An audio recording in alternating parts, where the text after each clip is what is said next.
All right, should we shift focus and talk about constitutional law and Justin Bieber? Oh, yes. He's on that scissor. He's on that SERP so bad. Jeff, what do you know about Justin Bieber? Very precious little. What do you know about what's going on right now? I do know that I was flipping channels and he's under felony charges for egging his neighbors. Does anybody else in this audience have the immediate... do you have a personality disorder? Yes. Or within 5 seconds of those chyrons, are you upset about search and seizure? Are you upset about... Like all I heard was... everybody's laughing about oh, I guess Justin Bieber egged his neighbor's house. The cops raided his house and found cocaine. I went, what? Wait, back up a million steps in the fucking Constitution. I know he's not American, but apparently either are we. What are you talking about? Oh, well, I guess he had surveillance cameras, so they wanted... That's self-incriminating. What? You can't. If I'm pretty sure if you search every house in California, you're gonna find some fucking cocaine. Let's just call that a given. Let's make the assumption that in the eyes of the fucking government, which is a shitty, joyless organization designed to govern, not to provide us with happiness, but to supposedly protect it.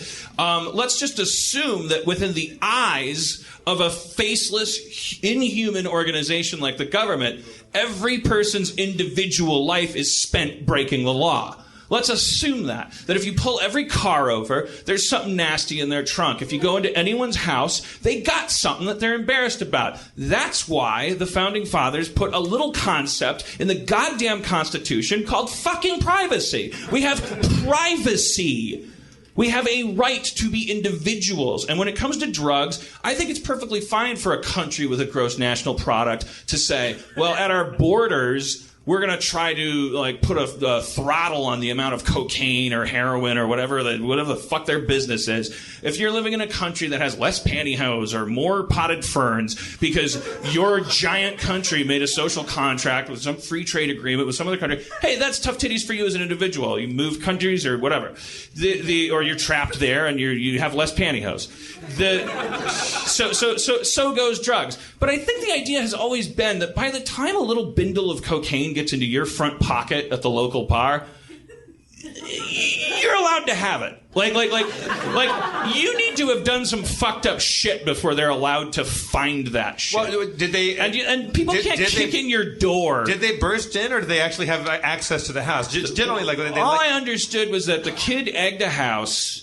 Obviously, he's been a bit of an annoyance in his neighborhood. I have a feeling his neighbor is well hooked up. I picture his neighbor being like a guy like me, like a 41-year-old guy whose neighbor is Justin Bieber, and is like, or has had it for 20 years and dines with cops and is like, fuck this fucking kid. You know what it kind of reminds me of is like when you hear about like people who were peeing in a bush, which it's how we met. Yeah, that actually is how we met. Get like we'll go back to that. Okay, well, get arrested and then have they're like for sex crimes or for, what is it called?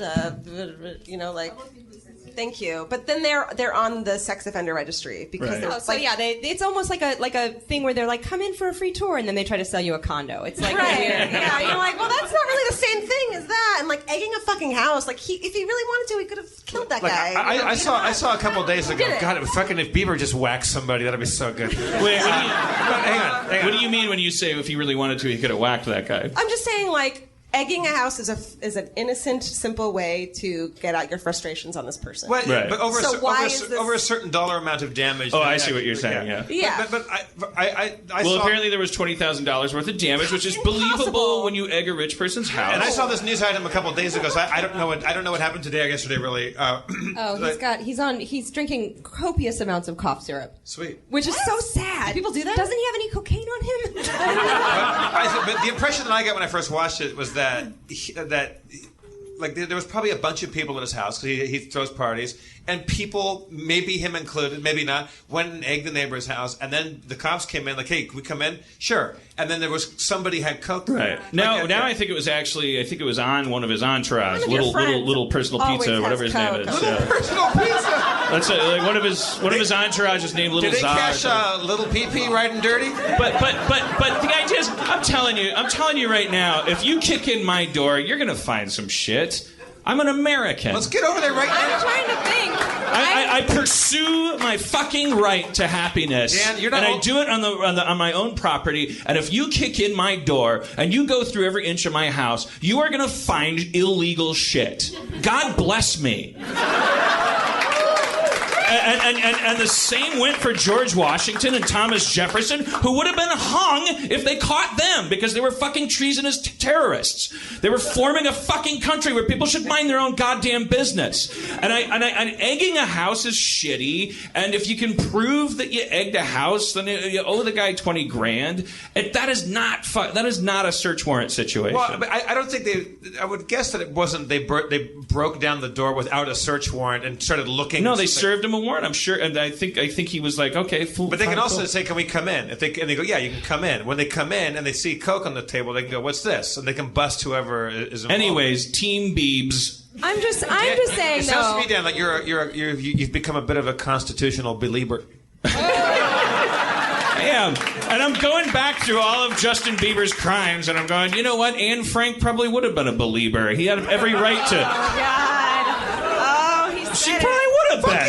But that's what I think he's getting. I think he's getting punished for just being a tiny douchebag. Is what's happening. Exactly, and if that's a crime, we're all in trouble, man. Especially me. Yeah. I need to keep my ass. It needs to not be illegal to be unlikable. My only problem with Justin Bieber is that he's rocking and made quite famous the haircut that I had when I was 4. Well, I was doing the big sweepy thing a long time ago, and fucking nothing. No record deals. I also want to reach out to him and say, from the bottom of my heart, I am so sorry about the photos they choose when you're being vilified, because man, they found when I made my classic rape joke, boy, they found the yellowest teeth. Like they just found like these snarling photos of me going, I love rape.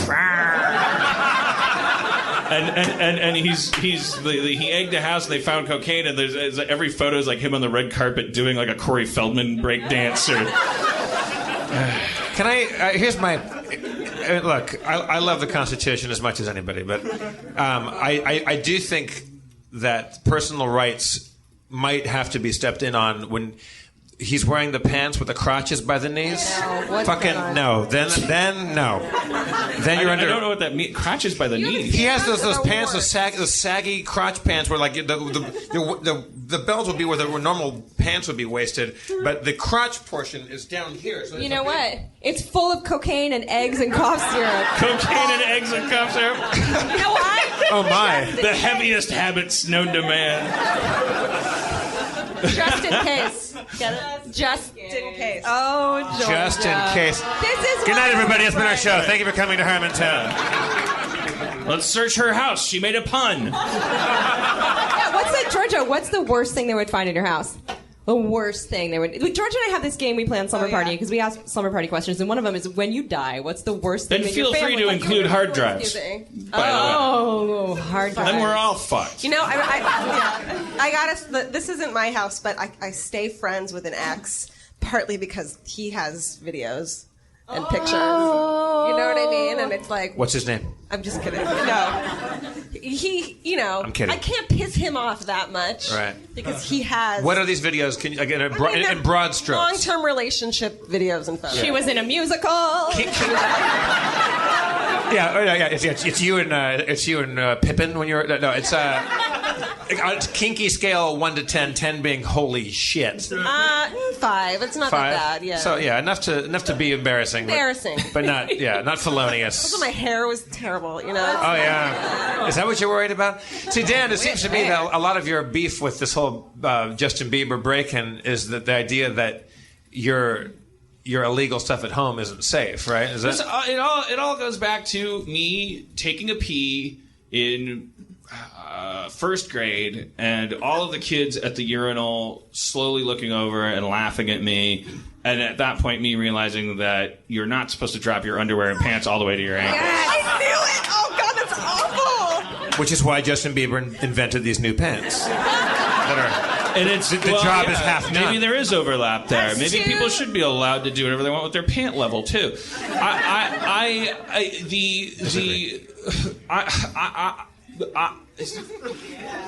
I never diagnosed myself with Asperger's. I never will. I'm 41. It takes too long, too much money. I don't care. But I have achieved a lot of understanding about my personality and the struggles I've gone through by participating or voyeuristically spying on conversations between people on the spectrum on the internet. Which I started doing accidentally because I was writing this character that I didn't want to get wrong. And what I understand now very clearly is that there's look, we all share as a fear of alienation and excommunication, and that a lot of people have like these tendrils, these social cues, these pickups, and things that like they just keep them safe. Like people, there's people who are naturally buoyant, to use the metaphor of a pool, and then there's people who feel like they sink like a stone after a second if they don't flail or grab something. And I think when you're on the spectrum, you are it's not the doing things wrong. It's the realization that you can do things wrong and not even realize that you've been doing them wrong until it's too late. And it's that fear that we all have of being kicked out. It's like, I didn't know that if I egged my neighbor's house, you could fucking kick in my door. We've both been pantsed before, like as young people. Like, the pantsing was a formative it trauma changed in my my Coming up life. to you in the lunchroom and just slapping you in the back of the head, and you have no idea it was coming, and you don't know why it happened, and then you find out because you're confused. And your hero is Spock or Doctor Who, and he gets to the bottom of things. Why did that happen? Why did Troy do that? Troy did that because you spoke up in science class and you embarrassed him. You raised your hand at the wrong time. You've been wearing those pants for too many days in a row. Well, realizing that you're the butt of the joke is like the most eye-opening thing, that happened when I was in 5th grade and got pants. And I was like, oh, like, this is funny to people. What was your reaction? Because I saw God. some girls go through some pretty traumatic pantsings. Really traumatic, life-changing. Oh yeah, mine was in 7th grade, and I was in a fight with my friend Laura. She was not drunk and not in a hotel room, but she her boyfriend was a dick, and yeah, like a whole group of them are like, "Hey, Laura wants to talk to you," and then Kenji, her boyfriend, came up behind me and pulled the pants down. He should be fucking arrested. And it was like I had a whole group of people watching. I remember the same thing, slow motion. Yeah. My entire 5th grade class. Down to the knickers or down to fully nude? Just underwear. But I think just underwear. But still, like you don't get pantsed if you're like a popular kid. We both were really low super self-esteem, hated ourselves, we're total nerds, and then that happened. I slapped Kenji in the fucking face, though. I clawed this girl's arm. It's funny that you guys have the slumber party motif, though, because slumber parties were really, even beyond any scholastic environments, slumber parties, your closest friends, also the place where the knife could go in the deepest. Like, I had my best times and my worst times at slumber parties, where we called them sleepovers because we were dudes. But we... the reason why you always wanted to have sleepovers is because you wanted to be participatory of like the most joyous moments of young life, and like those spikes would come, and those are like, jumping up and down, and your friends, and you're having a great time. But then my worst memories are at slumber parties, where I'm suddenly realizing again, like, wait, what the fuck? Me? I'm the scapegoat? No, that's the worst. Did you guys have a meeting about this? That's the worst, but that's the worst fear. That's the fear that's so weirdly universal to humanity. And I wouldn't get downer about it, but it's something that I struggle with my whole life of being like, what if everyone fucking hates me and I have no idea? So when a helicopter shot at Justin Bieber's house is a thing, like my mind doesn't automatically go to, fuck that guy. He's so popular and rich. My mind goes to fuck the police. Fuck. Like I know there's police out there that are such great people. I thank God there are decent people who sign up for that job. But I'm just saying as an institution, like if I'm watching someone's house get raided on CNN, like I never go. I don't care how famous they are. Like first we have to hate the government, then we have to hate famous people in that order. So important. Because famous people can't yet. All they can really do is fuck with your brain a little bit and lower your taste. Like the government can really do a lot of damage with too much power. Those things don't really make sense. Egging to rating They do not equate. If it was Charlie Sheen, you'd be like, well, he sold cocaine. If there was a news story that broke about a little kid that egged somebody's house and then the cops raided their house, like under the right demographic circumstances, that would be all over Facebook as like an example of police like that happens every night all across the country. I'm certain the people. Well, it's called raiding people's houses who didn't even egg people because they live in the wrong neighborhood. But also, like if you live in a wealthy neighborhood and you are a non-famous child living in that neighborhood or a youngster like he is, and you decide to do shitloads of grand heavy duty damage to your neighbor's house, the cops are coming. They're going to come into your house if you allow them in. If you go, no sir, not without a warrant, they go, all right. They'll have to play by the rules. But if you let them in and they find drugs there, you go to jail. Everybody there gets questioned and all that shit happens.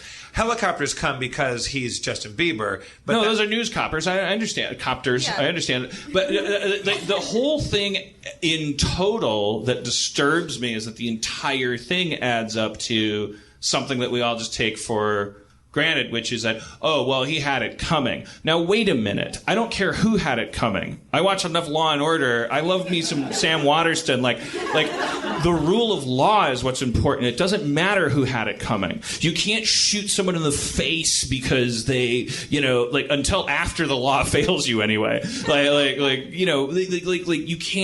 can't, and we can't just look at somebody and go like, oh, well, he was a dick about that monkey thing on the airline, and there's been all kinds of stories about him, so fuck him. No, not fuck anybody. Is Justin Bieber under charges right now? Has he been arrested or? I don't know. I gave up at my outrage. I had something to talk about, so I stopped researching. He was in the news today for drinking a shit ton of weird cough syrup, which is so slumming it. But on that point though, I think there's something really interesting about hive mind and about have you ever heard of the term tallest poppy syndrome, where it's like a metaphor for the tallest poppies in opium crops get cut because they don't conform. So this idea that something rises above and it's bigger and it's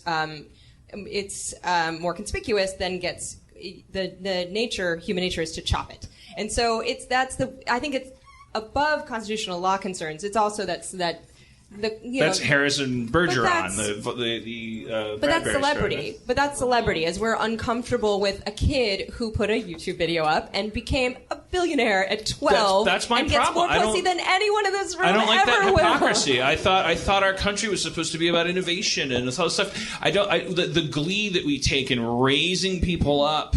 It's like, if somebody's that famous, it's because everybody loved them, and then we crucify them. That's what we do. It's. I don't like that, no, and sucks. Neither did God. Hence the New Testament. No, it's not a cool behavior, and we fucking don't learn our lesson. But all of that is a reflection, also, and this is super cheesy, but of how much you actually like yourself. And if you hate yourself, you want everyone to hate themselves. And if you're okay with yourself, you don't give a shit what people think about themselves. And so the idea that if you're in this cycle of I suck, everyone hates me, I must be terrible, what's wrong with me, is there something wrong with me I don't know about, am I okay today, you're gonna wish failure on everyone. Yeah, and you're gonna feel fine with it. It's like throwing a rock at the moon. That's every day on Twitter somebody takes a shot at me. 85,000 people hug me and make me feel wonderful about myself, and then one person goes like, hey, fuckface, why are you so fat and untalented?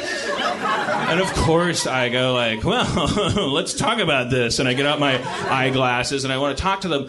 I over and over and over again, it's the same thing. It's like this person that no matter how they want to dress it up, regardless of what form they take, it's this person that is actually quite shocked in the end that I would go, hey, what? Because the first thing they say is they go what a loser talking to me. What the fuck? No, they hate themselves. That's sad. You don't want. Well, why did you talk to me? Are you doing it? Do you I just think I'm fucking you. And then 90% of them go look, maybe I misspoke. I was just saying, our celebrity worship is. They think you're invincible. They think you're invincible, dangerous. So they think, and that's dummies. just me. I exist in a safe part of that pond. Then you look at the things. If you ever go to a Kardashian's Instagram. And some girl takes a photo of herself and says, I'm having fun at the zoo. I'm a Kardashian. And the things, it's just. Oh, kill yourself. You should kill yourself. If you don't kill yourself, I'm going to kill you. I'm going to hire someone to kill you. Your head looks stupid. Your face looks stupid. You shouldn't be at the zoo. You're a horrible person. I hope your face gets ripped off by that animal. I hope you're... I've never watched the Kardashian show. I don't know what these people do that's so wrong, but it's so disturbing. We always struggle with the thought of promoting ourselves, and being look at me doing this thing, and look at us doing this thing, and hey, we're gonna be even at Harmontown, and it's are we bragging? Are we inviting people to be annoyed with us and to hate us? Yeah. Well, that's a larger I got a documentary coming out about myself. That's going to go well. That's going to go real well. I can't wait to read the AV Club review of the documentary I produced about myself. That's going to make me feel fantastic. But all of that is, you'll notice the more invincible and the more on top people seem, then the more of that chopping poppy syndrome you see, and so you have to understand and take that with some kind of weird. You have to almost and I don't know if this is part of the solution or part of the problem, but I think what you're suggesting is that a healthy person would look at each knife as a hug. Yes, but I don't know if that turns you into a monster. Isn't that the definition of a sociopath? I think what you do is look at the person on the other side of the knife and realize that they're these sad people who are never going to affect your life. And that therefore, in their mind, the blade on the knife is a Nerf blade. Yeah, I mean, really, nerd. they're trying to get your attention. Right. That's what they're doing. And so there's something about them that needs. It's almost like an Andy still. Kaufman routine where it's like he just went, fuck it. If people are booing you, that's part of the act. It didn't affect him that way. But you just said, Dan, that that 85,000 people hug you and one person says you're fat, and that drives you crazy. You don't think that you're going to get 100% of the people to say nice things to you online. Yeah. So intellectually, you understand that there's a percentage of people who are going to say that. No, I understand that all intellectually, but that's just I don't. I'll look here. Here's the thing. Everyone loved the last episode of Community. About 5 seconds into reading the praise of the last episode of Community, I started to get bummed out because the praise came in the form of, this is the funniest episode of Community since season 2, which made me go, I did a bad job on season 3. I made a realization, and I'll make it again for the rest of my life. It's too late for me. I'll never be mentally healthy, but it's another epiphany in my epiphany drawer. My work, my relationship with strangers will never make me happy. That's how sick I am. So yes, I realize all these things. The logical realization of it doesn't mean anything. But do you think that your self-hatred, and we both have it in certain doses, helps fuel you as a person, because you hate yourself, yet you've made this incredible career doing something you love and are good at, but if you liked yourself, would you have tried so hard to prove yourself? Exactly. Yeah. Well, that's the problem, is that that validation is the reward for ambition, which can a lot of times be fueled by the need for validation. So if you are fuck, I got a hole in my bucket, you're going to keep trying to fill your bucket, and you're like, I still got a hole in it. I think the key has something to do with that hole. The hole in the bucket you have to let that lead you into vocational ambition. Yeah. Where it will never be fulfilled.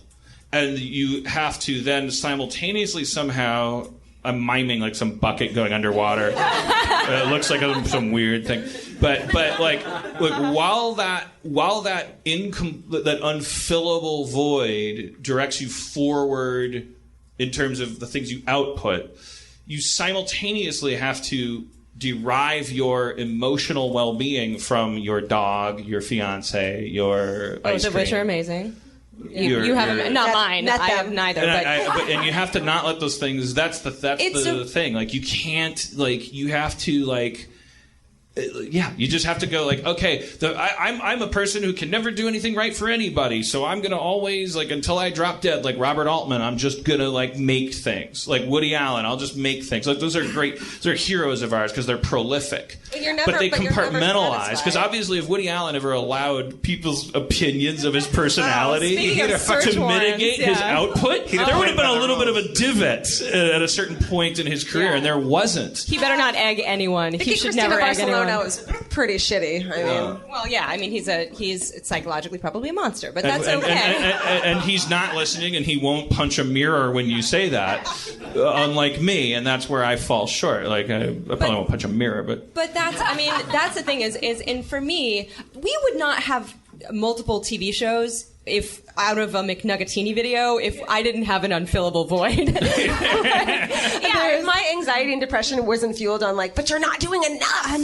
We wouldn't have. See, I have no ambition. I have zero. Fuck off, Jeff. That's a good thing to do. I don't. Also, like, I don't think I'm crazy enough to be that talented or that funny. Like, I feel like I don't think I'm talented. I work my ass off. The guilt of having a partner that you have to. I would have never done this on my own. Like the guilt of being like, well, Allie's going to be disappointed if I don't write this thing, or like, well, I have to show that I'm carrying my weight. And so when you have someone to work with like that, it really helps. I'm the deadline bitch a lot of times, so I keep us. See, I don't like people like you that have ambition, that have.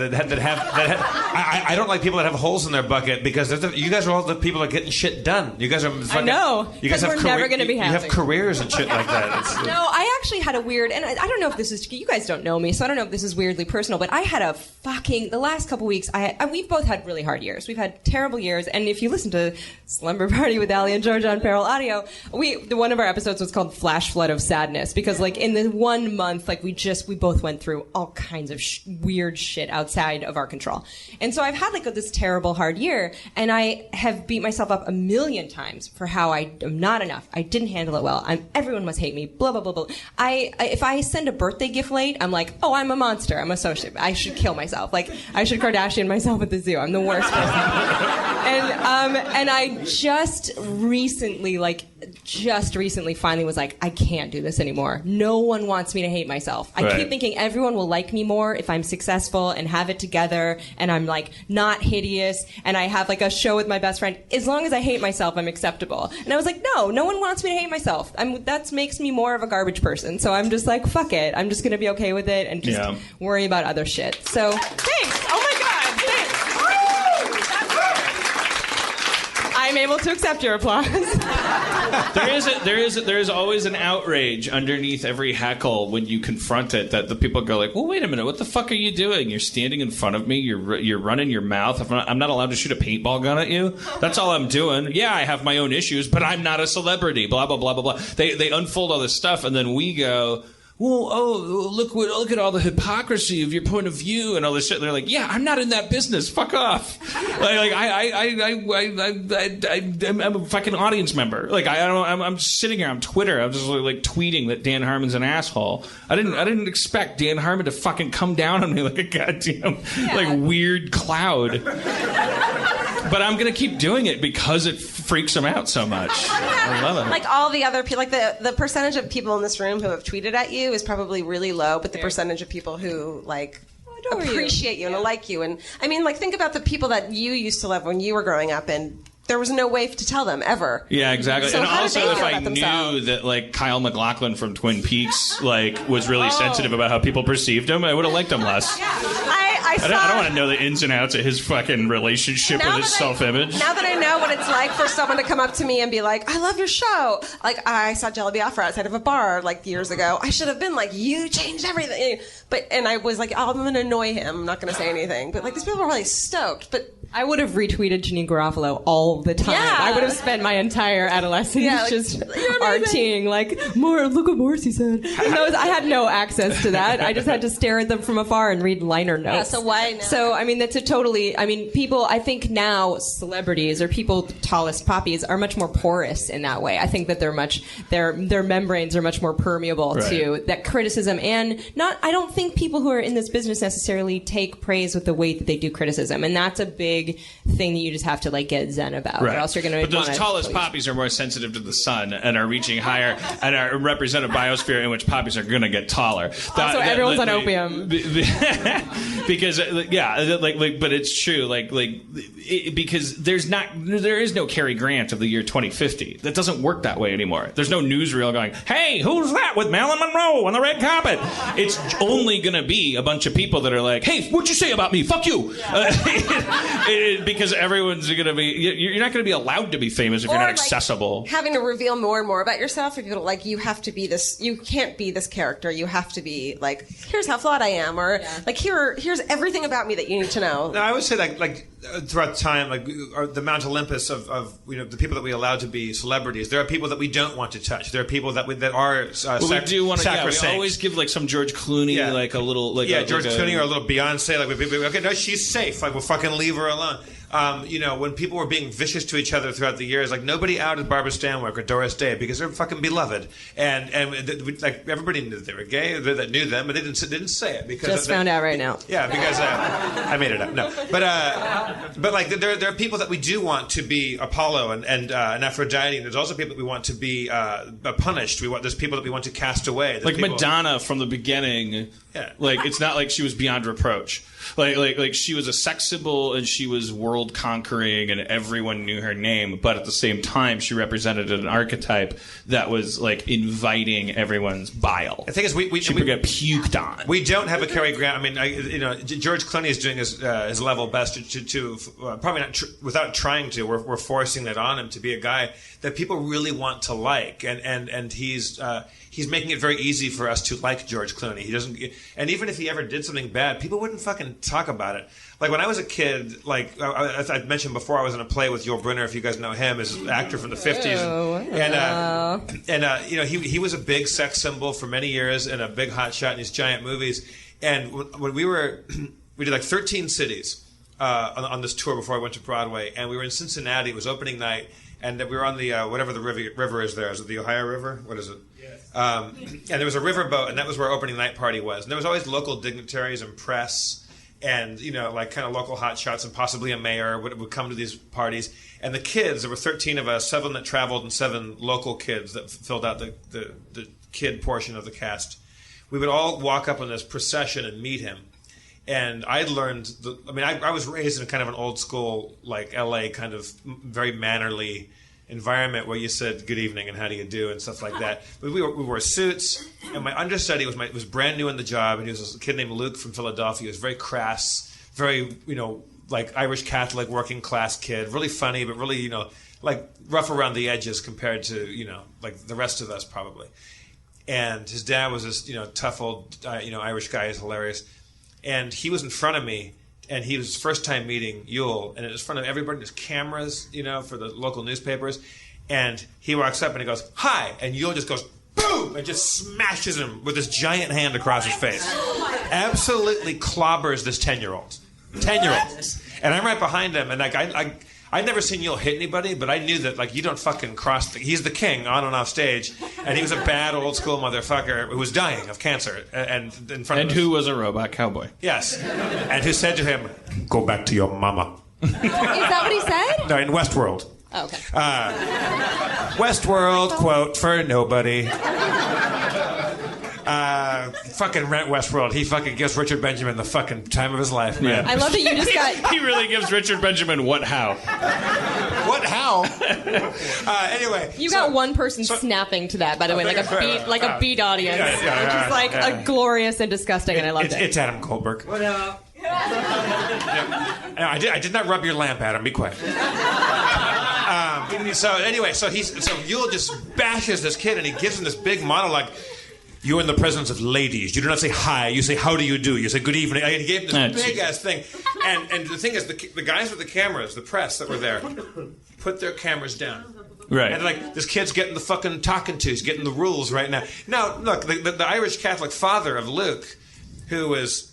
he had diabetes, he had scoliosis, one leg was fucking a foot shorter than the other one. This guy had been through wars and shit. His fists came up. And then put him right back down because there was a status ladder, and Yul just gave him this fucking talking to, and the sound it made when he hit this kid was fucking major. Okay, so let's not live in that world.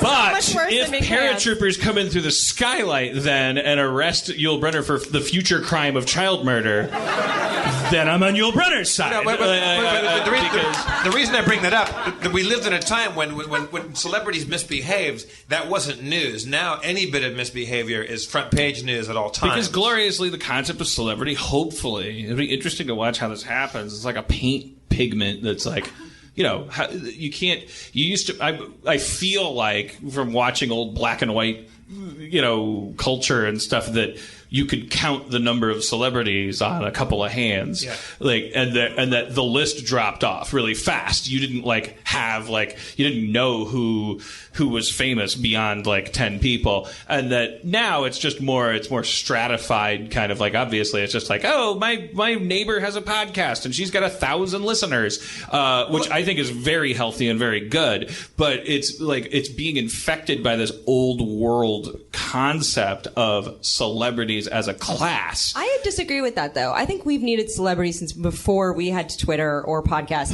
If you look, I studied Latin in college or in high school. I had AP Latin. Only person in my class. It was me and Mrs. Bisio. She's dead now. Don't worry about it.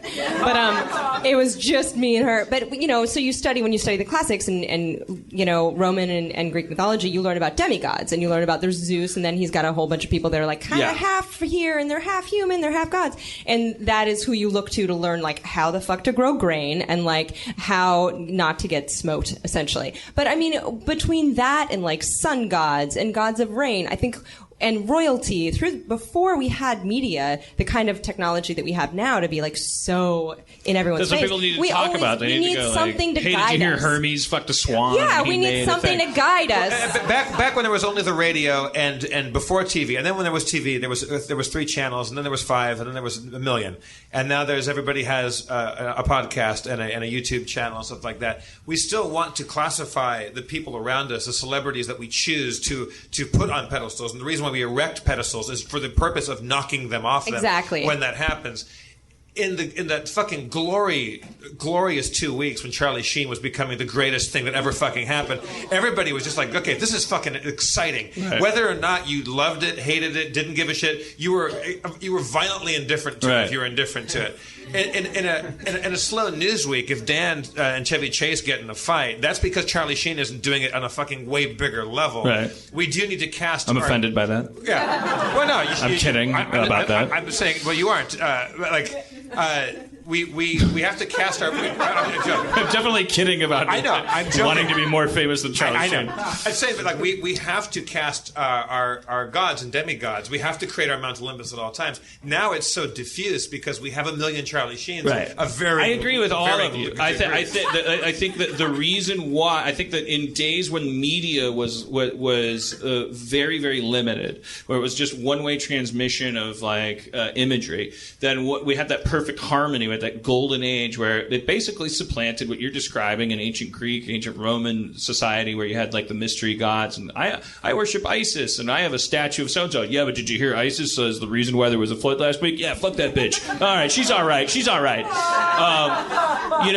It was sort of it was gossip and soap opera all tied into religion, and it was civic, and it worked as long as the society worked, and then the barbarians at the gate, and then the monotheism and whatever. The only thing that I'm saying is that nowadays, now that we have so much access to everything, we're coming off of a industry where the concept of fame and celebrity had so much dollar value per ounce that it's incompatible right now that you would hold the third lead of Vampire Diaries or someone whose blog is taking off to this Cary Grant kind of standard. It's where we're seeing as a sort of blender of weirdness. I certainly feel that way as a person who never wanted to be regarded as anything in particular except by a couple of people. Like that's what I'm saying, is that there's a lot of fame to go around, and I do think we'll always have George Clooney's that we can launch to the moon and we can watch them explode in space. And now fame is so. I think the idea now, because the internet being what it is. The amount of efficacy people have that they can rumble you and you can be rumbled, and then the Kraken can come out from the sea and start laying waste and start like engaging like the townsfolk. But also, I think people see fame as something much more attainable now, because you can become and they should. Everyone can be famous. That's what I wonder about. Look at it that way first. Stop looking at your life as miserable and start realizing that although it doesn't pay anything, tomorrow you can be seen by a million people. Yes, everybody can be famous, and that's why every fucking day you turn a TV on, there's some guy who shot up a school. Everybody can be famous. Yeah, those people are having a fucking breakdown because of some kind of like. I think because they don't matter. They don't matter. They don't matter. And that's why you make and they're sensing that they're supposed to matter. But now there's recourse. I don't exist. I can exist for 48 hours in the fucking national media. Like I can be notorious. I can trade in all my mortgage and all my mom's yelling at me or whatever the situation I'm in. Yeah. I'm going to kill myself anyway. I think I'll go blow away a syrup factory. Yeah, I'll be a shitty John Wilkes because they make sweets. I'll be a John Wilkes Booth, kind of. You know, I'll be. Yeah. We've made fame something that you can't just choose. Like the tribe has to choose who gets on the pedestal, and the tribe gets to stand around that pedestal and decide whether or not it's a holdover from the idea that everyone knowing who you are equated to money. That's what I was going to say. Is I think that it seems like you won the lotto. Like, why Jennifer Lawrence other than some other blonde actress? Like, it could have been anyone. And the third lead on whatever, the Vampire Diaries, is making so much fucking money off of that, right? And everyone.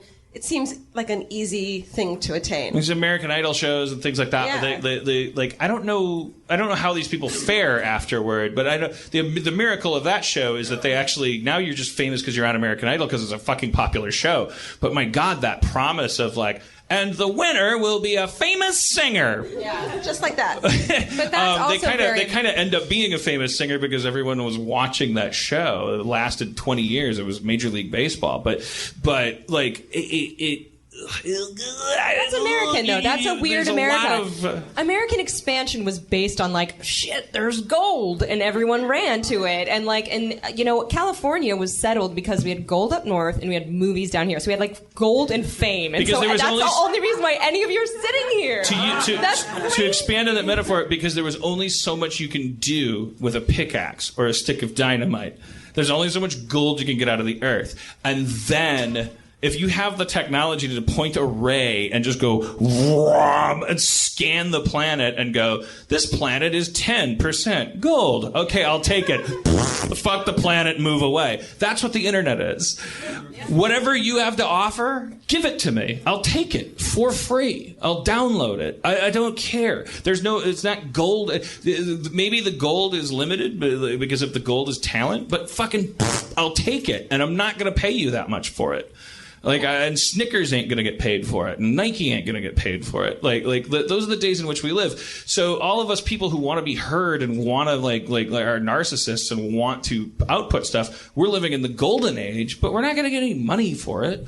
Might not. Although I don't know. Well, I think if McDonald's offered us any money, I think I would have. No, you take it. No, they're not going to. No, I would say no. But I mean, that's the thing is we had one dumb video that led to now this is our job, this is our career. I make more now than I ever did at the Times, and at the Times also, if we wanted a coffee creamer, we had to pay 15 cents. And once I had to look under my floor mats in my 1993 Subaru to buy coffee creamer. I only charge her 10 cents for coffee creamer. That's true. But I mean, that's the thing is it is that gold rush, and it it is that idea that like anyone here sitting in front of us or listening to this could have some idea that no one's ever really had, and then in 72 hours, someone's aunt would be like, "Did you see the thing?" And they then absolutely your can. door That is opens. within their power. Then there's something there. Okay, you can look at that two ways. You can look at that as like gross. Everyone needs validation. Everyone wants to be famous. Everyone's a whore. Oh my God, who's going to notice me? My bucket has a hole in it. Or you can look at it as we have a platform and a voice. We essentially everyone in like 2005 was handed a megaphone, and it's very loud and it's very noisy, but everyone has more. But of our a voice ears than they ever adjust, and had. that's how people talk now.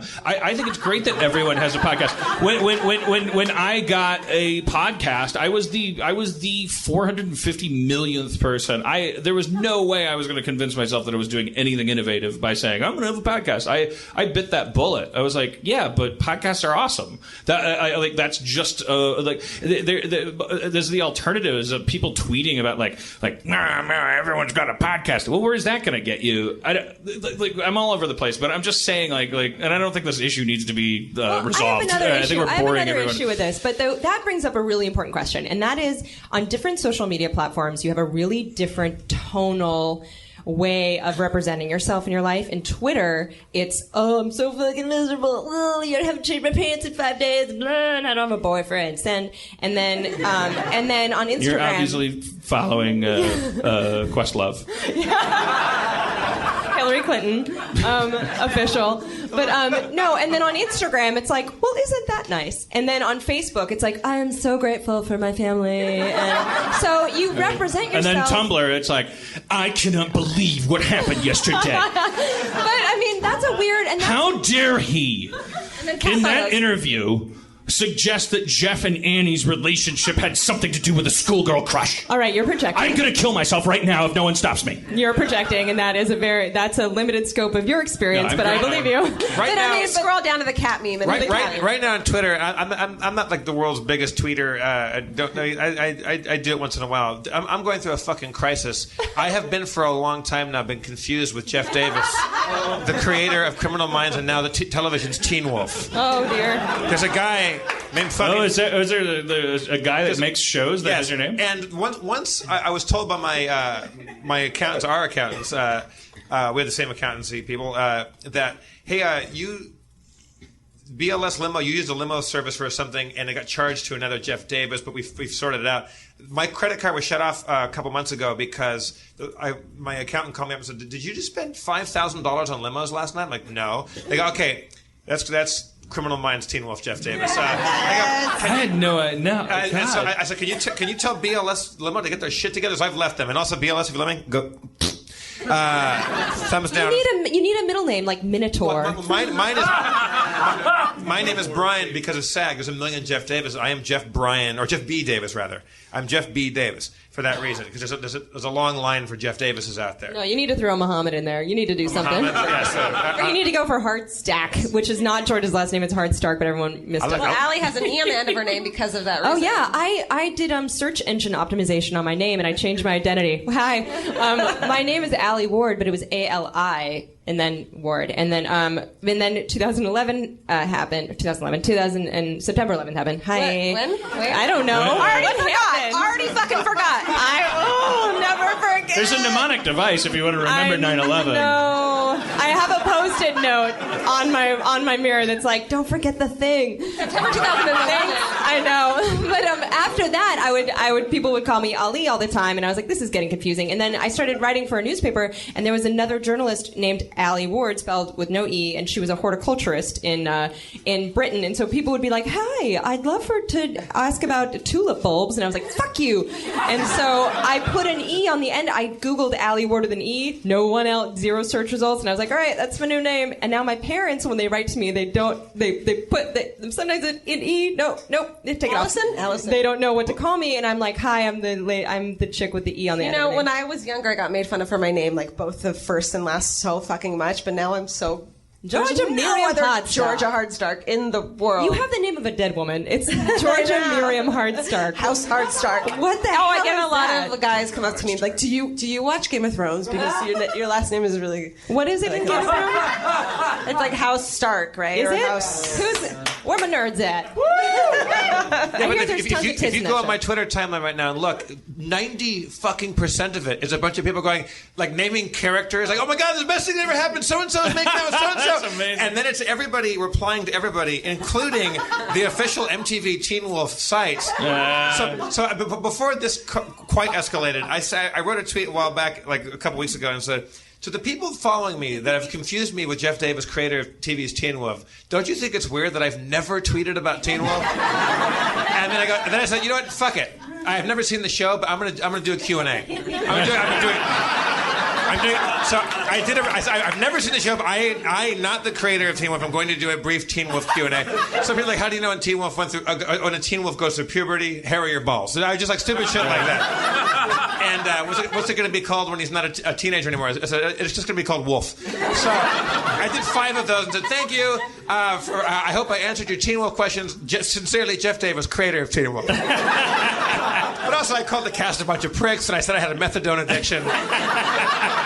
So there was some like online news thing, like the Dot, or I don't know what it was fucking called, did some funny article, and they said like, the wrong Jeff Davis answers your Teen Wolf questions. and they go like, it's comedian Jeff Davis, Jeff Brian Davis, because like apparently this guy Jeff Davis had gone offline of Twitter a couple years ago, probably because he's truly disliked, because most of the shit I get on my time, I was like, fuck you, you're Satan. I'm like, hey, whose line shouldn't be taken that seriously?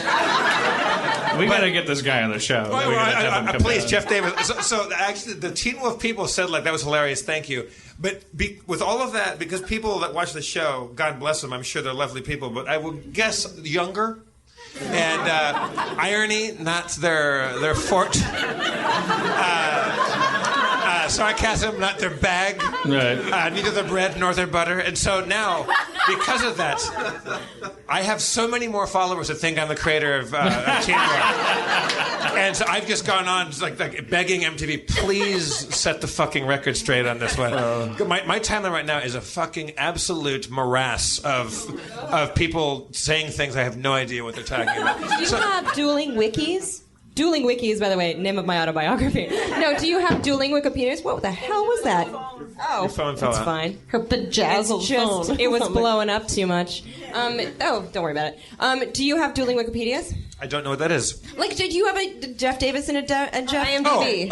My Wikipedia page is so fucking absolutely fallacious. I've tried to change it. I'm not allowed to change it. I'm still dating a person I've never met. I created calcium.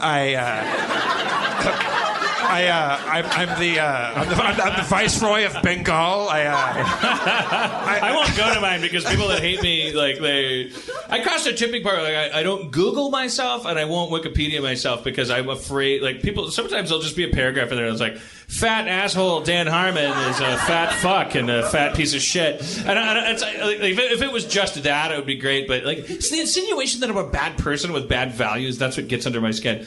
When I was in my 20s and Google was first a thing, and I would Google my own name, and there was like a little blend of like, oh, I've done some stuff, and it's a dim recollection of like wishing that I was like, oh, I wish I was, because there was another guy who was like a district attorney of Arkansas named Dan Harmon, who had participated in the assassination of 2 kids who were walking down a railroad track and stumbled onto a drug deal between cops and drug dealers. You can assassinate kids? Yeah. Well, if they witness the drug deal between cops and drug dealers. And the 2 kids were just blown away. And Dan Harmon was the district attorney, I want to say.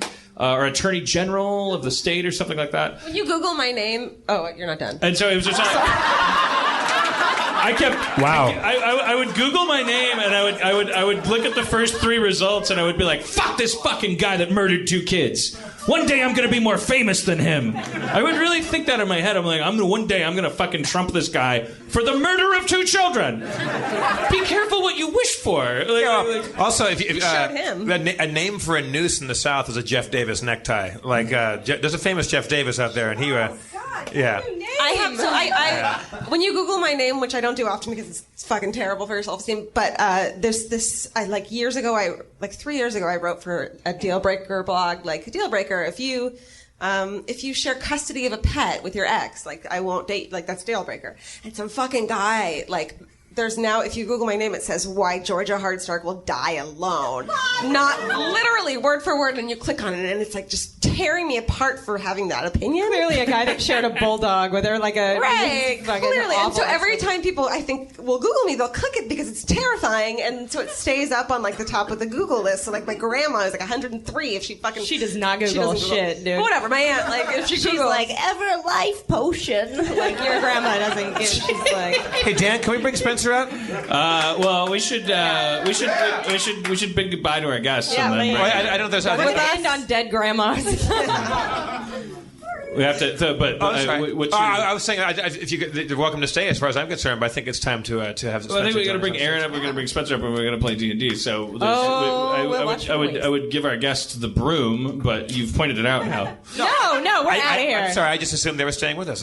No, we're outie. We'll watch the D&D from the wings. I still have a Magic the Gathering deck in case anyone wants to play with me. Yeah, all right. Well, let's thank Allie and Georgia for coming by. Thank you. Wonderful.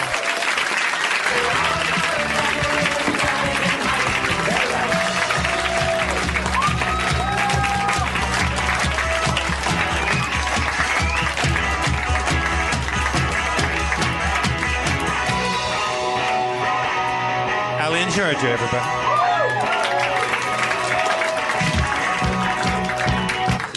Oh, I assumed they were staying. I didn't mean to give them the hook. Yeah, man, I was trying to get rid of them, and you fucked it up. Or I just put the pedal to the metal. Well, yeah, I guess you forced the issue. That's for sure.